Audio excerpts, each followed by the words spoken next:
Well, hello everyone and welcome to Salem. I'm Ellen Green. Thanks for joining us today. We love having you spend this part of your Sunday morning with us. And remember, this service is available to watch and to share anytime on YouTube and on Facebook. I've already shared mine and I hope you have too. If you're on YouTube, you can subscribe to our channel. In fact, we wish you would. And if you're on Facebook, you can like the page. Wherever you choose to watch, please be sure to invite your friends to join us right here every Sunday at 10 o'clock Eastern Time. It is cold out there. It is cold. And it's 0 in Amarillo, they say. John Hint says. But no matter what, how cold it is outside, there is warmth in my heart. And do you know why? Because tomorrow is President's Day. No. Oh. Because today is Valentine's Day. Oh. And my dear, my beloved, happy Valentine's Day. I'm going to present you with this custom box of chocolates. Oh, there's chocolate inside. Well, I'm not going to say what there is. It is though from Evolution Candy, our friends at Evolution Candy. Commercial for Evolution Candy. They were one of the great local businesses who helped support our food drive that is wrapping up today. Look at these. I was able to go into their store and custom pick out candy, these things. I'm noticing something about that box. What about it? There's all kinds of great. There's one missing. There's one missing. What happened to that? Well, it's kind of a long walk back from Evolution Candy to our place. Seriously? I don't know how that happened, because I swear when I left the store, the box was full of candy. There were no... where's Pearl? Pearl? Yeah, always blaming the dog. Thanks. Anyway, it's Happy Valentine's Day, honey. Yeah, I got you something. You did? Yeah. What'd you give me? Happy Little Tree Mints. Bob Ross. Bob Ross. My favorite. Check it out. Red Rogers is your favorite. Happy little... it won't go into focus. PBS, where life is eternal. No one dies on PBS. Focusing. Anyway, Bob Ross, the painter from PBS, and their breath mints. So now my breath is going to smell like Bob Ross. That's Bob Ross. It was funny. Okay. Well, that's just great. Thank you so much. You get candy, and I get Bob Ross breath mints. Sorry. Oh well. It's icy outside. It was hard to get out. That's life in the Green household. Okay, bye. Well, let's keep that box of candy open during the service. We may have a sugar crash or something. We need to. Okay. Hello, everybody. It's good to see you all this morning. My name is David Green, and I want to let you know if you have a joy or a concern you'd like to share today, please do that in the comments on either Facebook or YouTube, or if you would just like to say howdy to each other, that is how we do it here at Salem. So just check in. Let us know where in the heck you're from. We're really thankful you're with us for the next little while. Let me tell you about Salem Church. We are a local church in Doylestown, Bucks County, Pennsylvania, but we're also an online community locally and for people from all over. Our cause is loving and serving our neighbors just as God loves us. We are a positive and a progressive faith community where everyone belongs, and we live the truth that God's love is unlimited. That means no matter your age, your race, your gender, your sexual orientation, or your gender identity, your ethnicity, or your nationality, whatever your faith background might happen to be, we love you and we welcome you just the way you are. So here's what's coming up in our time together today. Judy BRACKENRIG is reading a scripture passage for us from the Gospel of Mark. We will enjoy special music by Tyler Beck. Judy and Tyler Salem members, of course, I will offer some thoughts on how we view the world we live in. We're going to profile one of our fabulous members, Nisha Young, who joined us just a couple months ago, and we'll spend some time together of meditation and prayer. I am so grateful we're gathered together. So why not? Let's get started with an opening prayer. Strong and loving God, thank you for this moment to be together.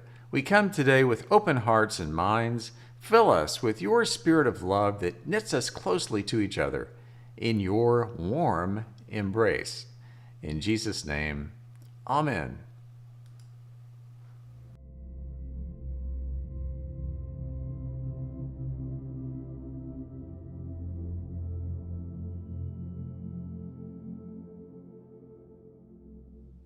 The reading today is from Mark, chapter 9, verses 2 through 9.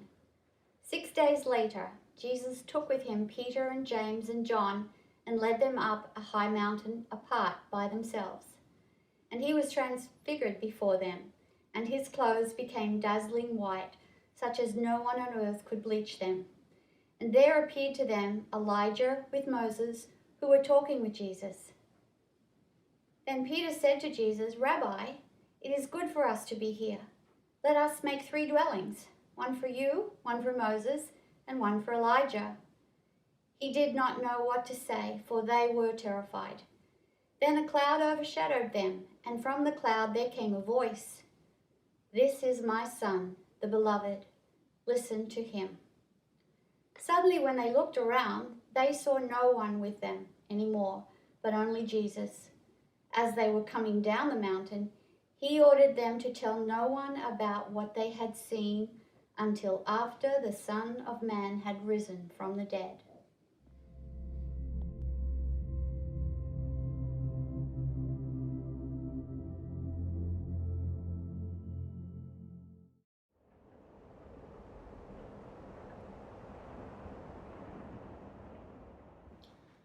Hello, Salem.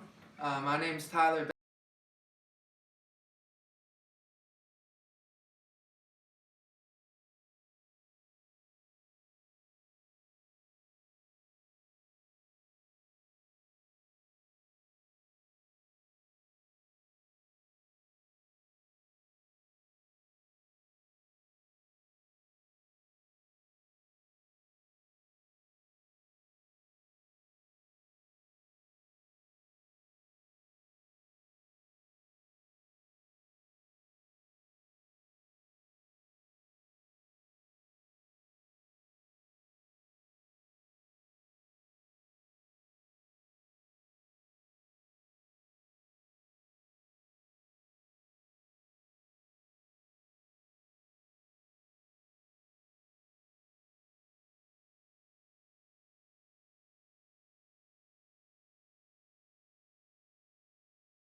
Thank you, Judy, and thank you, Tyler. Judy, first of all, let me say, Judy is originally from Australia, which is where I am born. I was born. So that's cool. Although I lost my accent a long time ago, so it's nice to hear the Aussie accent. But imagine with Tyler singing it. It was 4.5 years ago that I traveled to Pennsylvania to interview for the position of being the pastor at Salem. And so we had a little meeting in the assembly room at the church, a small group of people just to talk to me about Salem, what it was all about, and we were just kind of getting to know you kind of thing. And at one point, Tyler comes in. This was 4.5 years ago, right?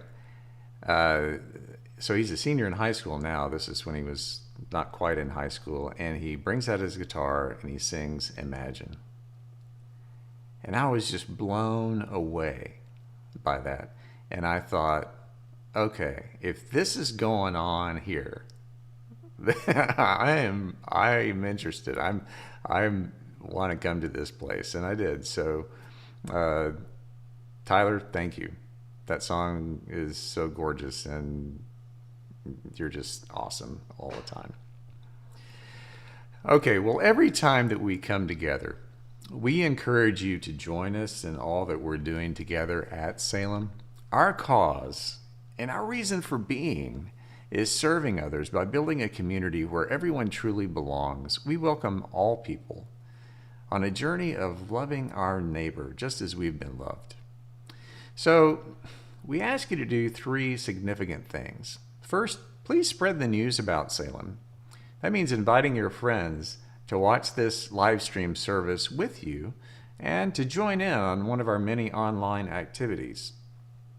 You can also spread the news about Salem by please subscribing to our YouTube channel. This is really important for getting our message out there, for growing our audience, so to speak. Or if you're on Facebook, please like our page. And even if you're on Facebook, take a moment today, find us on YouTube, and hit the subscribe button. That will help us out immensely. Second, join Salem, just like Nisha Young. Nisha has been a member since December. This is her with Joshua, who's 10, and Nathaniel, who's 5. She is originally from Jamaica, where she taught high school. She moved to the U.S. and earned English degrees at Georgia State and Southern New Hampshire University, and she taught high school there and in Pennsylvania. Now she's pursuing a PhD in education policy and leadership at Drexel with an emphasis on social justice. So, be like Nisha and join us. Go to salemstrong.org/join Salem and submit the new member form. Finally, please make a donation today at salemstrong.org to support the great work we're doing together. Every gift strengthens our cause of being God's light and love that is made real through you and me. And at our website, you can even become a sustaining giver. Thank you.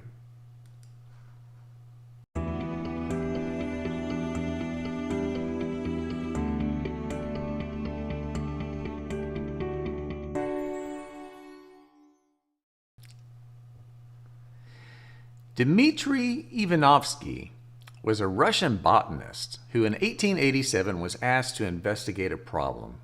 Tobacco plantations in the Ukraine and Crimea had huge swaths of plants that were dying off from some mysterious disease.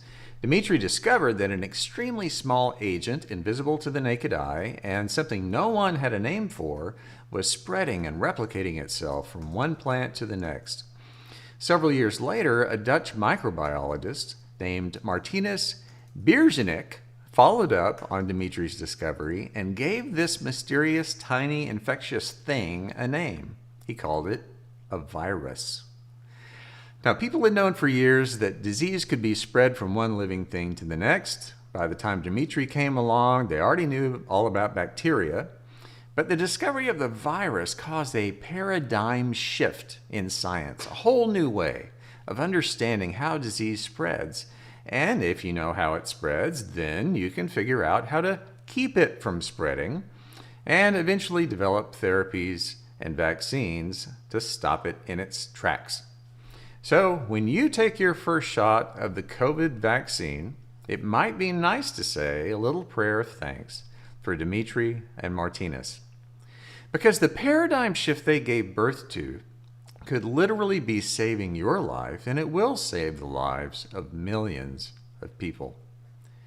A paradigm shift is a basic change in our underlying assumptions and how things are perceived, the lens through which we view the world, but it also how we respond.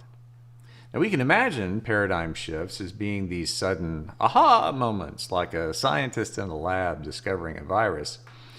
But the truth is, a paradigm shift is usually more gradual, and it can happen personally, it can happen culturally and socially, and it can happen spiritually. It's important to be aware of that because it can help explain why things happen the way they do. Last month, when a mob invaded the U.S. Capitol, it was shocking. If you're like me, beyond being just plain all upset that they were trying to disrupt democracy and actually bring harm to their political enemies, and that their actions resulted in people dying, you had to wonder, who are these people? And why in the world are they motivated to act that way? Why do they believe what they believe? The lens through which they view the world, their paradigm, is something most of us, obviously, and thankfully, don't share. But we need to understand it just the same. The fact is, a lot of our fellow citizens do have an understanding of the way the world works. It's very different. And that paradigm is something that actually has a long history, and not just in the United States. It's based on the assumption that there's a natural hierarchy to humanity and that your exalted place in that pecking order is threatened. It's the assumption that your race and religion and cultural norms are inherently superior to other races and religions and cultures who are then cast in the role of enemies who are conspiring against you. It's the assumption that life is a zero-sum game with winners and losers and that only the strong survive. It's tribalistic and territorial, and it views reality in stark black and white terms, and it takes on the posture of perpetual victimhood and grievance. Conformity and obedience are valued more than expressions of other points of view. So you feel your very identity is endangered, and so you fight back. It's really a paradigm of power. That worldview, that paradigm among people, appears to be on the rise, and that's troubling. As the world changes rapidly, as we become more interconnected globally, as societies become more diverse, as we cooperate more to solve problems like climate change and poverty and health and racial and economic inequality, all those efforts that bring people together for the common good can also be seen as evidence that the world as you need it to be to sustain your place in it is being stolen away from you. Now, adopting that worldview doesn't happen all at once. Big economic forces seemingly beyond your control can threaten your livelihood. People who don't look like you or worship like you move into the neighborhood. You discover people online who traffic in ideas that increasingly play on your fears. Folks who've not traditionally been in positions of power and influence suddenly are. So, while an event like the election of Barack Obama as President of the United States was seen by many as a positive thing, as a sign of great progress, that an African-American man with a foreign-sounding name could ascend to the highest office in the land, it was understood by others as a sign that their place in the world, their very identity, was no longer valid. There's a familiar pattern to this. Nazism in Germany was a movement that took decades to develop, and it was often vigorously opposed. German citizens did not become Nazis overnight, and many never did. But the result of that movement was a society that overtly embraced and supported white supremacy. and the dehumanization and the elimination of Jews and other so-called inferior people, gay people, and really any dissonant voices. It was a paradigm shift from an artistic, intellectual, democratically and socially tolerant culture to one that approved of subjugating other people and entire countries through force, and whose citizens willingly participated in mass murder on an industrial scale. It was a shift to giving up civil liberties and the rule of law in the name of order, patriotism, and the restoration of a national mythology and power, wealth, and destiny. That paradigm shift that happened not all that long ago resulted in the deaths of between 15 and 20 million people. And even when it was defeated, it led to a Cold War that lasted decades, that threatened to destroy all human life with thermonuclear weapons. So paradigms that begin as these small theories and oddball beliefs, they can end up having far-reaching and deadly consequences. How we view reality matters. It matters not only for the health and well-being of a society and our world, but personally, it matters spiritually. I believe humans are spiritually connected, that we're all children of God, and that we're knit together in a mutual, interconnected bond of love. So, I suppose that's my paradigm. My worldview is that we're here for a brief moment in time, for the sole purpose of loving and helping each other. And my own model for that way of looking at things and living comes from a first-century rabbi named Jesus. But, I didn't adopt that paradigm in an instant aha moment. It was a shift over time. Because the Jesus I'd grown up hearing about was a figure whose sole purpose, as it related to me, was to die for my sins so that I could go to heaven. Now, I still believe in heaven very much, but no longer as a personal reward for believing the right things or reciting the right formula of words. I don't view my afterlife as an exclusive address reserved for those who just happen to attend the right church, while then everyone else is punished.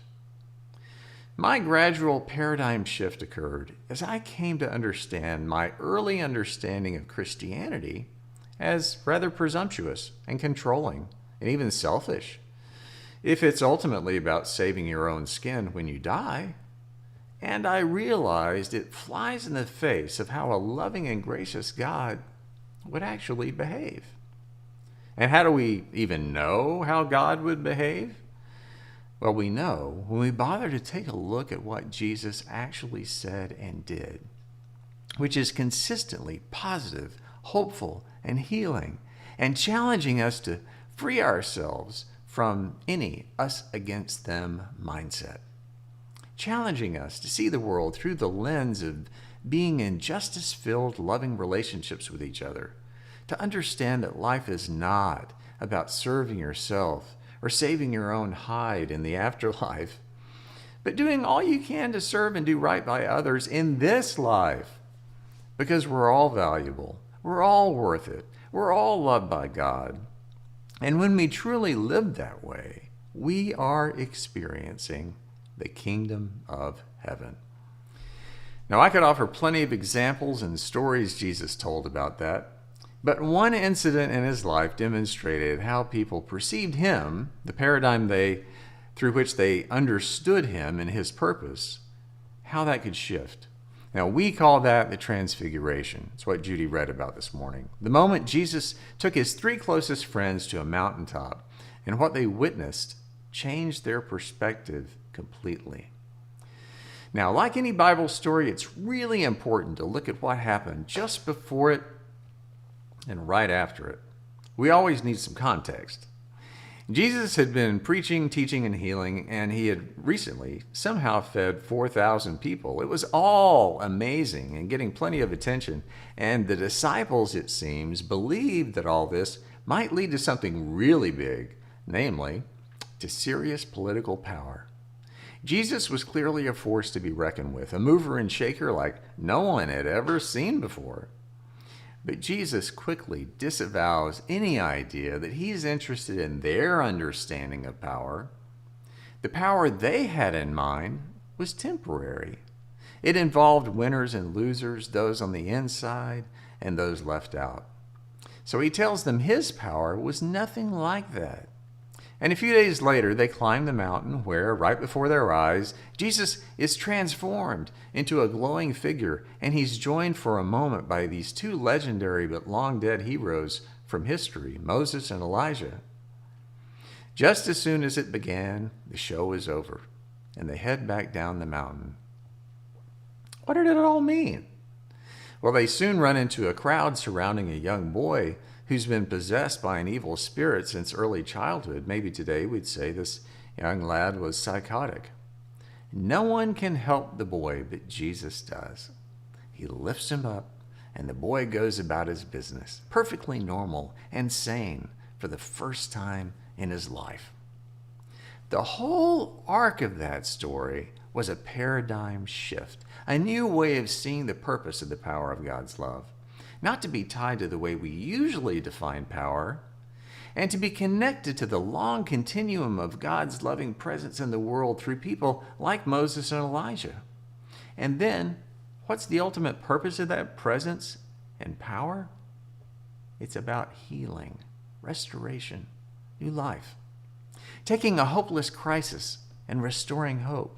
Where there was only despair and chaos, giving life and meaning and purpose, saying to a child who everyone thought was a lost cause, you matter, you're valuable, you are loved, no matter what anyone else says, I know better. The power of God's love flows through me to connect with the healing love of God in you. We're well aware that there are people we share this planet with who view the world through a lens of scarcity and bigotry and maintaining the power they believe is their birthright. We can spot them anytime. We hear the language of building walls and classifying people based on their race or religion or ethnicity or sexual orientation. It's a conspiracy-fueled, power-focused, fear-based perspective, and fear is a dangerous thing that can have large-scale consequences. We know that. But far more powerful and enduring is a paradigm shift I am seeing toward an understanding of humanity as bound together in a common destiny, knowing that we need each other and we must trust each other and be there for each other and work with each other, that we must heal those who are hurting, lift up those who have fallen, and give of ourselves to those who need our help. It's a spiritual awakening to view each other as children of a loving God, where everyone is regarded as valuable, as worth it, and as loved. That's a paradigm of heaven on earth, still very much in process, but well worth the effort to make it real. And the good news is, with the power of God's love flowing through us, we are already doing that through this community of loving, committed people.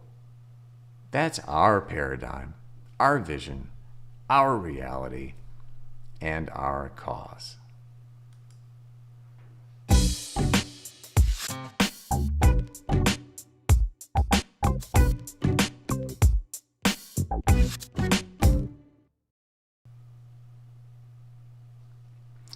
I think we have the selfie smile video. Oh, okay. Yeah, we're doing something cool. What? Hello, Salemites. This is David Green, and I have a quick favor to ask. It's just going to take you 5 seconds to accomplish. I need you to shoot a video of yourself just smiling at the camera. 5 seconds of you smiling, and then you text it to me. We're doing something for our Easter service, a special thing where I'm including everyone. Yeah, I know it's far in advance, but we have to get these kind of things done early, you see. Anyway, take 5 seconds of yourself smiling at the camera. Put your phone like this, not like that. Sideways, not up and down, okay? Text it to me, 267-221-5383. Thanks!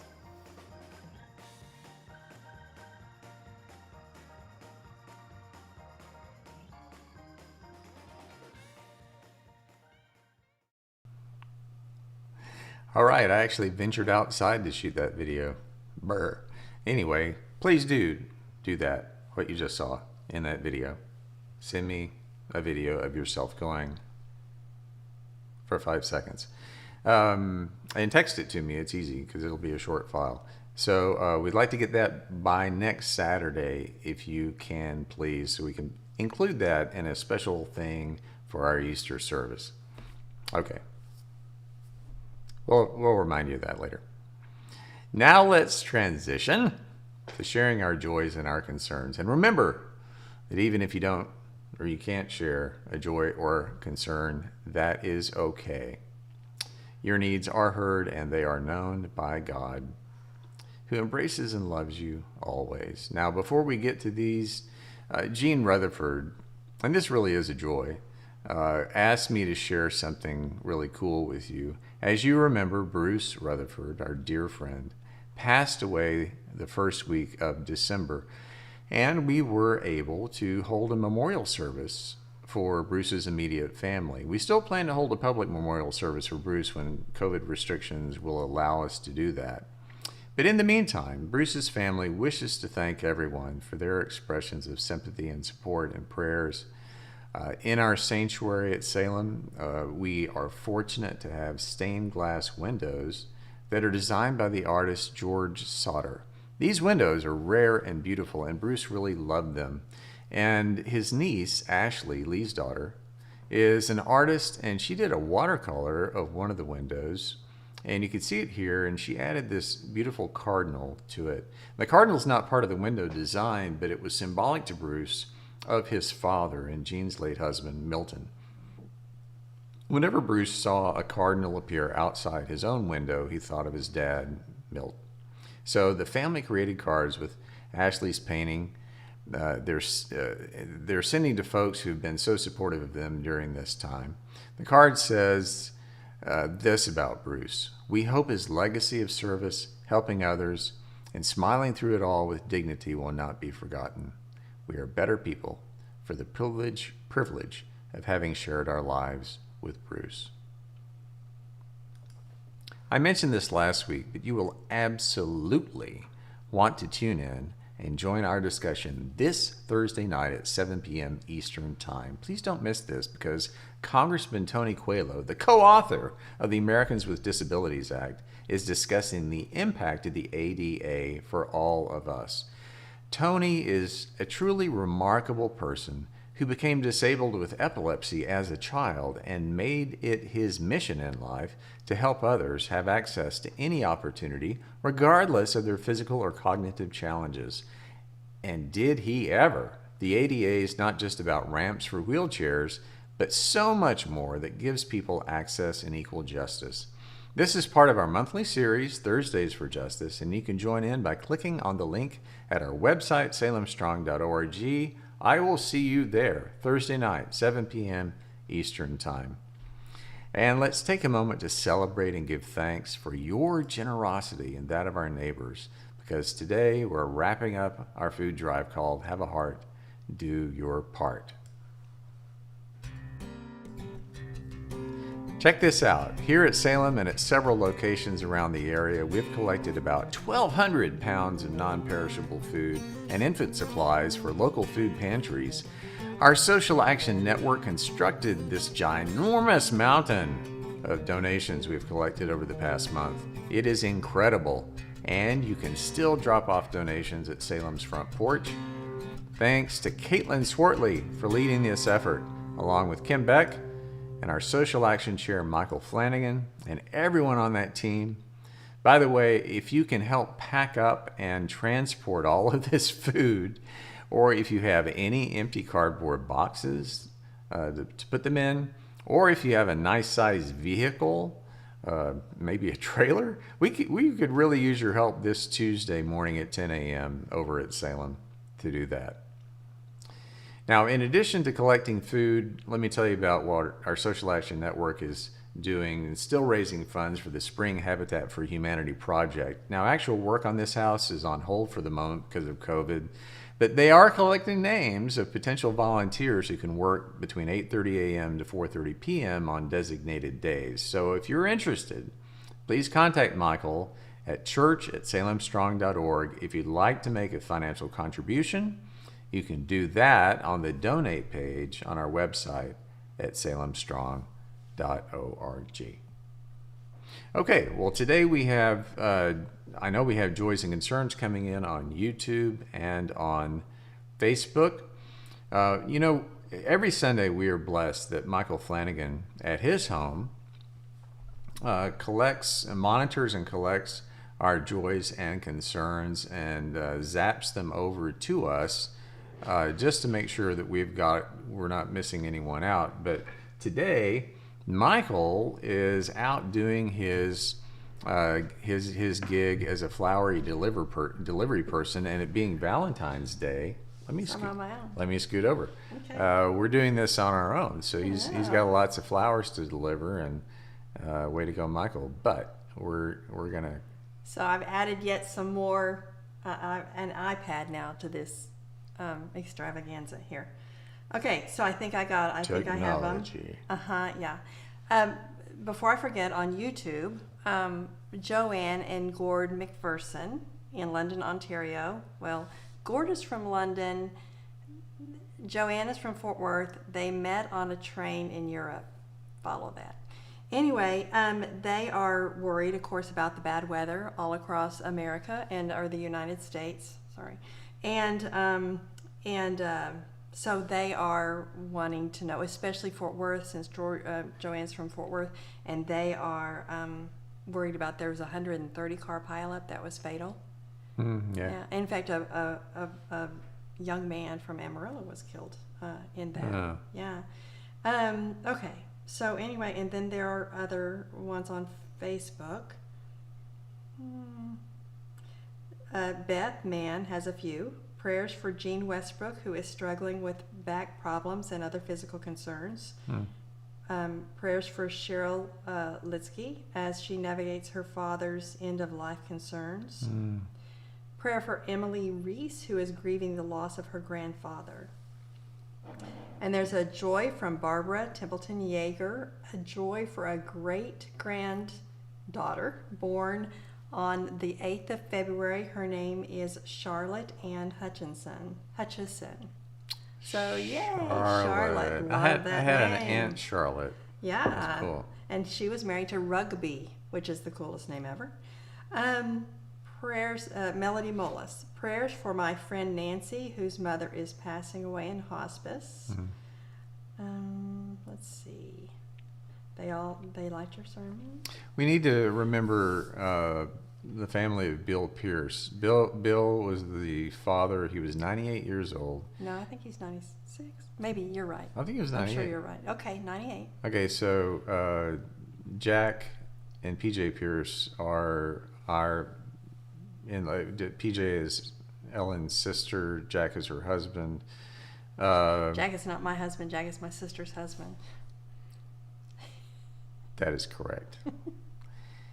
Anyway, Bill died, and we held his memorial service via Zoom yesterday. And so we want to remember that whole family. It's a big family in our prayers today. I also want to remember, and some of you might not know this, but Salem's administrator, Eileen Chalmers, who actually, literally runs the church. She's in charge. Eileen has had some back issues because she was out shoveling snow, twisted, and she's been laid out for a while. So seeing a chiropractor, getting better, but just the same, very painful episode that lasted well over a week. So let's please pray for our dear friend Eileen, that she would heal up real fast. We have some more. So Lori Shutt has prayers for her friend Cher, who undergoes pancreatic cancer surgery on Wednesday. And prayers, Camilla Sansalone, praying for everyone that needs to drive today. Be careful, it's very icy in Pennsylvania. Apparently it's very icy everywhere.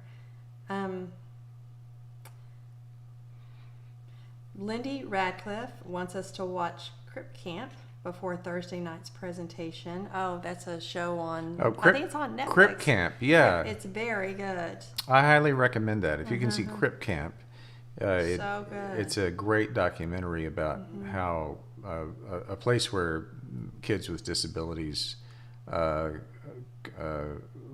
lived in the early 70s. It was really, really It was good. a summer camp they went to, I think. A summer camp, Anyway, yeah. it was great. Okay, so I think that's all. Stacy White had a special program on Wednesday night that is ADA associated too, and I think we're going to send that message out via email to how to watch that. Okay. Okay, great. So thanks. That's it. Yeah. Okay. All right. Thank you very much. I will tell you that these programs we're having on Thursday nights are something you really don't want to miss. I mean, the people, you should see the lineup we have of folks who are experts in the field that we're covering, the issue that we're covering. I mean, and you can't get any more expert than Tony COELHO. I mean, he wrote the darn ADA. And that piece of legislation has literally transformed lives. So it's everything from the curb cutouts you see in cities, but just so much more in terms of the rights that people with disabilities have now, so that they're not discriminated against in their jobs and so many other areas. So it's a hugely important thing, social justice thing, that we're still needing to keep an eye on whenever we see that not happening. So, and then many other great programs that we're having. And thanks primarily to Mike Flanagan for putting those together for us.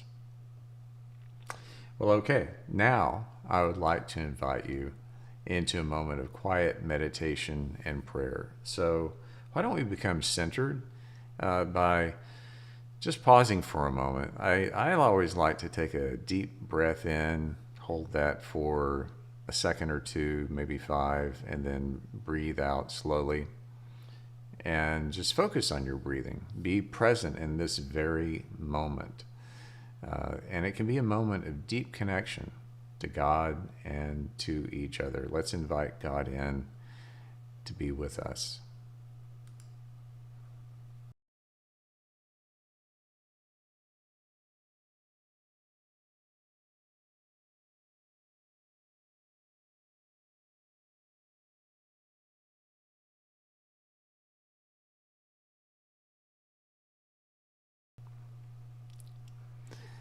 Now, please join me in prayer, and today and always we are remembering everyone we have named in our joys and our concerns, and those who are known only to God. And as we conclude our prayer, you are invited to join in as we speak the Lord's Prayer together. The words for that will show up on your screen. Strong and loving God, we give you thanks for this special time to gather together. No matter how near or how far we may be, we know we're bound together in your love that has no limits. Today, God, we bring those we have mentioned aloud or in silence, in prayers of joy and prayers of concern. For any who are anxious, afraid, ill, injured, for all who are suffering from injustice or lacking in peace of mind and heart, for those suffering from the physical and emotional and financial strain of COVID, and those who are grieving a loved one, bring your peace, your hope, and the assurance of your presence. God, today our prayer is also that we would be reawakened to your vision of a just, peaceful, cooperative, and loving world, a neighborhood, a community, a country, and a planet where we see and understand each other not as threats, but as friends, not as contestants in a struggle for power, but that we acknowledge and live out the power of your love that was made real in the life of Jesus. Help us be more like him. Help us to give of ourselves. Help us to trust and to serve, to encourage and to be peacemakers, and to be joyful in knowing that our purpose in being here in the first place is simply to love our neighbor. Let that always be our vision in harmony with your own. We make our prayer in the name and by the example and in the love of Jesus, who taught his disciples to pray by saying, Our Father, who art in heaven, hallowed be thy name. Thy kingdom come, thy will be done, on earth as it is in heaven.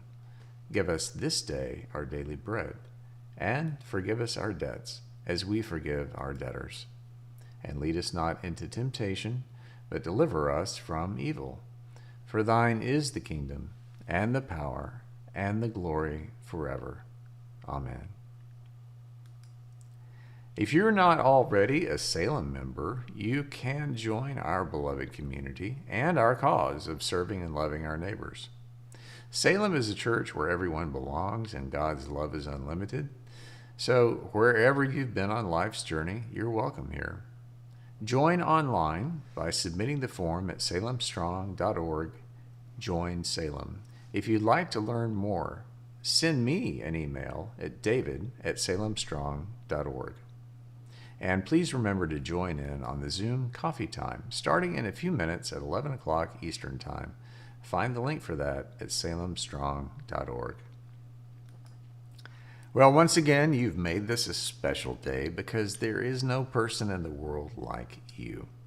You are loved and accepted by God and by us just the way you are, and you always belong.